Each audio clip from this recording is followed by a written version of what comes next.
Hello friend, welcome to my YouTube channel. आज का video ये है मानव एकता का आदर्श। अरविंद घोष का मानव एकता का आदर्श का जो सिद्धांत है उसके बारे में। ये मानव एकता के आदर्श का सिद्धांत अरविंद के राष्ट्रवाद से संबंधित एक महत्वपूर्ण विचार है। राजनीति से संन्यास लेने के पश्चात अरविंद ने अनेक रचनाएं लिखी। उनमें से एक प्रसिद्ध पुस्तक मानव एकता का आदर्श the ideal of human unity है। अरविंद ने अपनी इस पुस्तक में मानव एकता का आदर्श प्राप्त करने के मार्ग में आने वाली बाधाएं व उन्हें दूर करके इस आदर्श को प्राप्त करने के उपायों की विस्तारपूर्वक चर्चा की है। उन्होंने इस पुस्तक में मानव की एकता और आदर्शों के प्रति जो मूल्यवान विचार प्रस्तुत किए, उससे वे मानवता के मसीहा बन गए। मानव एकता के आदर्श की जो कल्पनाएं उन्होंने की, वह संपूर्ण मानव जाति के कल्याण के लिए वरदान सिद्ध हो सकती है। अरविंद के मानव एकता के आदर्श। पांडिचेरी में रहते हुए अरविंद मानसिक रूप से इतने परिपक्व हो चुके थे कि उन्हें संपूर्ण विश्व में मानव जाति के उत्थान की कल्पना करनी शुरू कर दी थी। उनके जीवन का एक ही ध्येय बन गया विश्व में मानवता का विकास। उन्होंने अपने इस ध्येय की प्राप्ति के लिए मानव एकता के आदर्श का सिद्धांत प्रस्तुत किया, ताकि प्रत्येक देश व प्रत्येक व्यक्ति भारत के आध्यात्मिक उत्थान के महत्व को समझ सके। उनके मानव एकता के आदर्श के प्रमुख आधार निम्नलिखित हैं।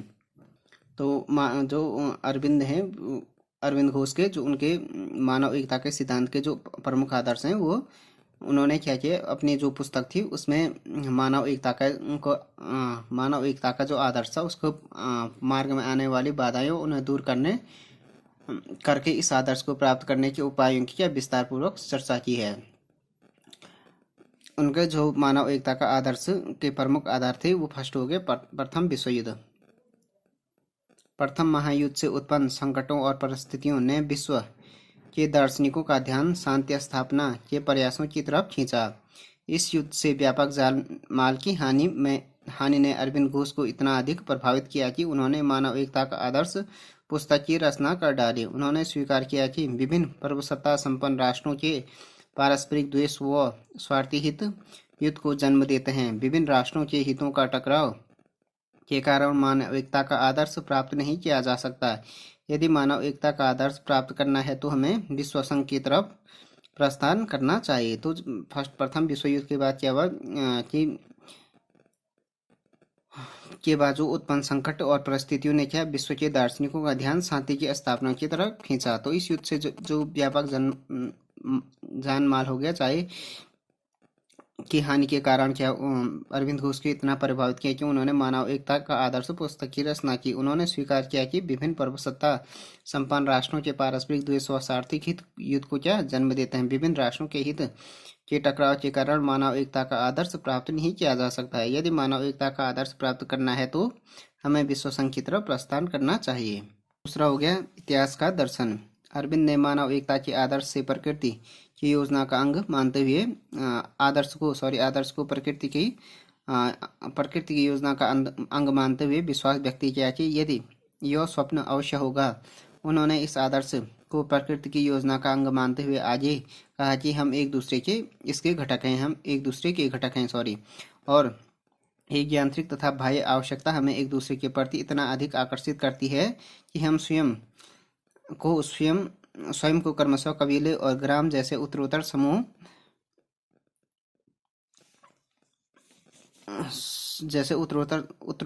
समूह में संगठित करने लगते हैं। उन्होंने लिखा है कि इतिहास बताता है कि मनुष्य की प्रवृत्ति सदैव उत्तरोत्तर बड़ी इकाइयों का पुनर्निर्माण करने की रही है। गांव अपने आप को राज्यों और राज्य अपने आप को साम्राज्य में संगठित करते रहे हैं। इस प्रकार अरविंद ने मानव एकता के आदर्श की पुष्टि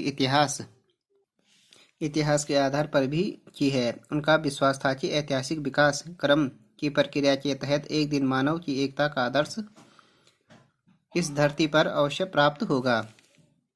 तीसरा हो गया राज्य सामाजिक संगठन का सर्वोच्च रूप नहीं है। अरविंद का कहना है कि प्लेटो का आदर्श राज्य नगर राज्य तक सीमित था। अरस्तु ने भी नगर राज्य की ही सामाजिक व राजनीतिक संगठन का सर्वोच्च रूप मान लिया था। इसी तरह हीगल ने भी जर्मन राष्ट्रवाद का नारा देकर राष्ट्रीय राज्य की कल्पना का पोषण किया। इन सबको नकारते हुए अरविंद ने लिखा है कि मेरी दृष्टि में राज्य की धारणा अपूर्ण है। राष्ट्रीय राज्य विकास क्रम का अंतिम स्तर नहीं है। विकास क्रम का अंतिम लक्ष्य तो मानव एकता का आदर्श है। इससे स्पष्ट हो जाता है कि अरविंद ने राज्य के विचार का अतिक्रमण करके संपूर्ण मानव जाति को एक इकाई माना है। तो उन्होंने क्या संपूर्ण मानव जाति को इकाई माना है, क्योंकि उनका ये मानना था कि जो प्लेटो थे उन्होंने आदर्श राज्य क्या था, नगर राज्य तक सीमित था। अरस्तु ने भी नगर राज्य की ही सामाजिक व सामाजिक संगठन का सर्वोच्च रूप मान लिया, और हीगल ने जर्मन राष्ट्रवाद का नारा दिया। जबकि इन्होंने अरविंद ने कहा कि उनका जो अंतिम लक्ष्य है विकास क्रम का, वो क्या है, मानव एकता का आदर्श है। चौथा हो गया, राज्य लोगों के सामूहिक स्वार्थवाद का प्रतिनिधि है। अरविंद घोष का मानना है कि राज्य के लोगों के सामूहिक स्वार्थवाद का प्रतिनिधि है। राज्य क्या है, लोगों के सामूहिक स्वार्थवाद का प्रतिनिधि है।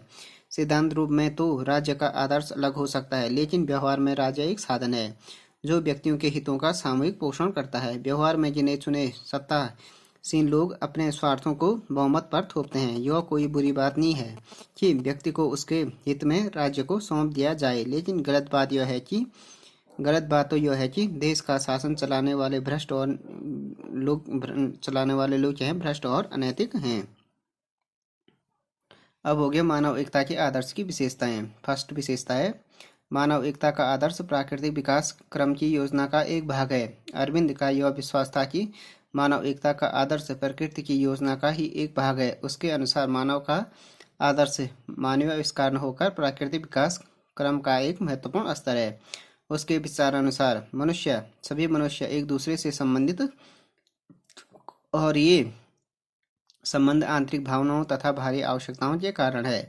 प्राकृतिक प्रेरणा के कारण ही व्यक्ति परिवार में रहता है। इस प्रेरणा के कारण ही परिवार से गांव, गांव से नगर, नगर से राज्य का विकास हुआ है। इसी भावना से मानव एकता का आदर्श भी प्राप्त किया जा सकेगा। अतः मानव एकता का आदर्श प्राकृतिक विकास क्रम की योजना का एक महत्वपूर्ण हिस्सा है।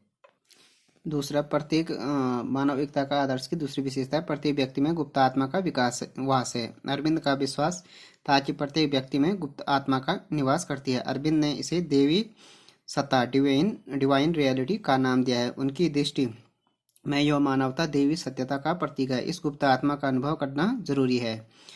इसके अभाव में आध्यात्मिक एकता की स्थापना नहीं हो सकती है। यह आध्यात्मिक एकता मानव एकता का आधार होगी। मानव एकता के आदर्श की प्राप्ति अरविंद के राष्ट्रवाद का लक्ष्य है। अरविंद का जो मानव एकता का आदर्श की प्राप्ति क्या है, अरविंद घोष के राष्ट्रवाद का आदर्श है। अरविंद घोष ने मानव एकता के आदर्श को अपने राष्ट्रवाद का उद्देश्य बताया है।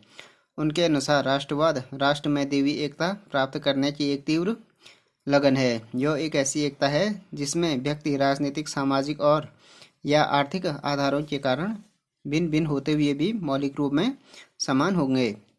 राष्ट्रवाद का जो आदर्श भारत विश्व में प्रस्तुत करेगा, उनमें हर मनुष्य, जाति और वर्ग में आपसी समानता होगी। उन्होंने भारत की स्वाधीनता पर जोर दिया ताकि भारत विश्व का आध्यात्मिक गुरु बन सके। उनका दृढ़ विश्वास था कि आध्यात्मिक शिक्षा के द्वारा ही मानव एकता के आदर्श को प्राप्त किया जा सकता है। उनका राष्ट्रवाद भौतिक सीमाओं से परे है। उनका कहना था कि विश्व के कल्याण के लिए भारत की स्वाधीनता प्राप्त करना आवश्यक है, ताकि मानव की सच्ची सेवा के साथ साथ विश्व को आध्यात्मिक नेतृत्व प्रदान किया जा सके। तो फ्रेंड्स, ये हो गया मानव एकता का आदर्श के बारे में हो गया ये वीडियो। अरविंद का जो मानव एकता का आदर्श है उनका बारे में हो गया वीडियो। चाहे मानव एकता के आदर्श की जो विशेषताएं वो भी हैं इसमें।